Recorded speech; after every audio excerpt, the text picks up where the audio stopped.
Hi friends, അജിന്ത്യ പ്രസാദാണേ. ഇന്ന് ഇലയിൽ എന്താ ചോറെന്ന് വെച്ചാല് ഇന്ന് ഏട്ടന്റെ അമ്മയുടെ ശ്രാദ്ധായിരുന്നേ. അപ്പൊ അതിനുണ്ടാക്കിയ കുറച്ച് വിഭവങ്ങളൊക്കെയാണ് കേട്ടോ. വഴുതിനിങ്ങ വറുത്തത്, പിന്നെ കാബേജ് തോരൻ, പയറുപ്പേരി, പിന്നെന്താ കാളൻ, ചേനയും കായും കൂടിയിട്ട് വെച്ചതാണ്. കുറച്ച് പുളി കുറവായിരുന്നു, തൈരിന് കുറച്ച് പുളി കുറവായിരുന്നു കേട്ടോ.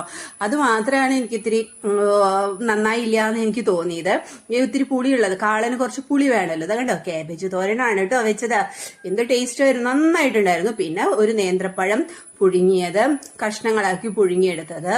പിന്നെ എന്താ, നമുക്ക് ഏറ്റവും ഇഷ്ടമുള്ളത് എന്താ, അവിയലല്ലേ. എനിക്ക് ഏറ്റവും ഇഷ്ടമുള്ളതാണ് അവിയൽ. അവിയൽ ഉണ്ടാക്കാത്ത ഒരു സദ്യ ഉണ്ടാവില്ല എനിക്ക്. അപ്പൊ അവിയൽ നല്ല പോലെ ഇട്ടിട്ടുണ്ട്, അതെനിക്ക് ഉണ്ടാക്കിയിട്ടുണ്ട്. എനിക്ക് ഭയങ്കര ഇഷ്ടമാണ്, നല്ല ടേസ്റ്റി ആയിരുന്നു, നന്നായിട്ടുണ്ടായിരുന്നു. ഞാൻ ഈ പ്രാവശ്യം അവിയൽ ഉണ്ടാക്കിയതും നല്ല നല്ല സ്വാദ് തന്നെയായിരുന്നു കേട്ടോ. അപ്പൊ അതുകൊണ്ട് തന്നെ എനിക്ക് കൂടുതൽ ഇഷ്ടവും ചോറിന്റെ ഒപ്പം കഴിക്കാൻ അവിയൽ തന്നെയായിരുന്നു. ഇതാ ചോറൊക്കെ വിളമ്പി നല്ല കുത്തരി ചൂട്, അപ്പൊ എന്താ വെച്ചാൽ ചുടുചുടാ ചോറ്, കുത്തിരി ചോറ് കേട്ടോ. അങ്ങനെ ചോറൊക്കെ വിളമ്പി. പിന്നെ അറിയാലോ, ഞങ്ങൾ എപ്പോഴും മട്ട റൈസ് തന്നെയാണ് കേട്ടോ എപ്പോഴും നമ്മൾ മേടിക്കാം. മട്ട റൈസ് ഇല്ലാത്തൊരു പരിപാടിയില്ല. എന്ന് വെച്ചാൽ പണ്ടേ മുതലേ ഇവിടെ മട്ട റൈസാണ് യൂസ് ചെയ്യണത്.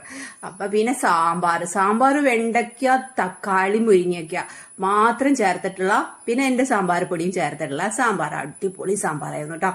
എല്ലാം സ്പെഷ്യൽ ആയിരുന്നു, എല്ലാം ഹാപ്പി ആയിരുന്നു. സന്തോഷത്തോടു കൂടി എന്നെ ഏട്ടൻ ഊണ് കഴിച്ചു, ഞങ്ങളും ഊണ് കഴിച്ചു. അപ്പം അത്രയും സന്തോഷമായിട്ട് തന്നെ കാര്യങ്ങളെല്ലാം ഞാൻ ചെയ്തിട്ടുണ്ടായിരുന്നു കേട്ടോ. പിന്നെ അപ്പളായിരുന്നു ഉണ്ടാക്കിയത്. അപ്പൊ എല്ലാവർക്കും ടാറ്റാ, ബൈ.